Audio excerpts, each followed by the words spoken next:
তো চলো আজকে বানাবো হচ্ছে ভোলা মাছের ঝাল। তোমরা কারা কারা ভোলা মাছের ঝাল খেতে ভালোবাসো বলো তো।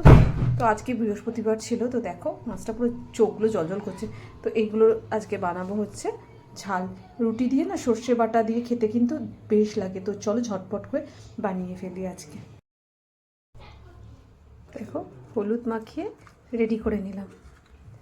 তো ঝটপট করে এগুলোকে ভেজে নিই। তেল গরম হয়ে গেছে, এরপরে আমি কড়ার মধ্যে মাছগুলো দিয়ে দেবো। এইদিকে দেখো কড়াই মাছ ভাজা চলছে।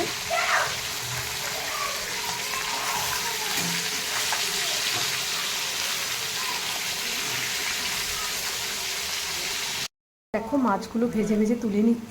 দেখো সর্ষে আমি শিলেই বাটবো। শিলে না সর্ষে বাটলে খুব টেস্ট হয়। আর আমি মশলা বেশিরভাগই না এতেই বাটি, শিলেই বাটি। শিলে বাটলে আমার বেশ ভালো লাগে আর খুব ভালো মিহি হয় আমার মনে হয়।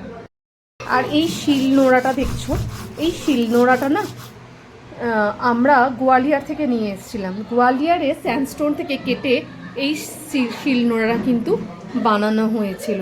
এটা কিন্তু কেনা নয়। অনেকেই জিজ্ঞাসা করে যে তোমার শিল নোড়াটা কোথা থেকে কিনেছো। তো আমি তাদেরকে একটাই উত্তর দিই, ভাই আমি এই শিল নোড়াটা কিনিনি, এটা আমরা তৈরি করেছি। তারপরে দেখো এই যে সর্ষেটাকে বেটেছিলাম না, এটাকে কিন্তু আমি ছেঁকে নেবো। ছেঁকে নিলে কিন্তু সবচেয়ে ভালো।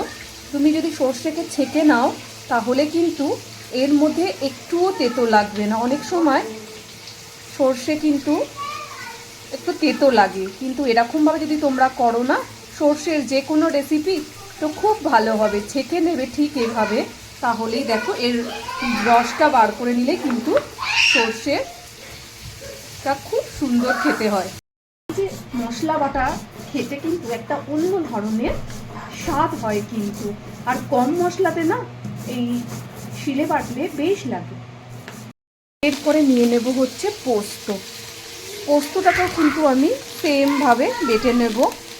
পোস্তটাতে ভাবছি একটু কাঁচা লঙ্কা দিয়ে বেটে নেবো, ঠিক আছে। তো আমি না সর্ষে আর পোস্তকে একসঙ্গে বাটি না, আলাদাই বাটি।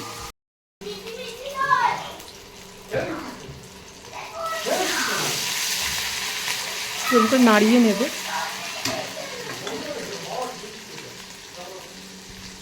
আদা রসুনটা বেটে রেখেছিলাম, সেটা একটু ফোড়ন দিয়ে নেবো এরকম করে। গ্রেভিটা ফুটছে, এর মধ্যে দিয়ে দেবো হচ্ছে মাছগুলো। এবার ছেড়ে দেব। মাছগুলো ছেড়ে দিচ্ছি। মাছগুলো ছেড়ে দিলাম। দেখো এই রেডি হয়ে গেছে আমার ভোলা মাছের ঝাল। টাটা। কেমন হলো অবশ্যই কমেন্ট বক্সে কমেন্ট করে জানিও।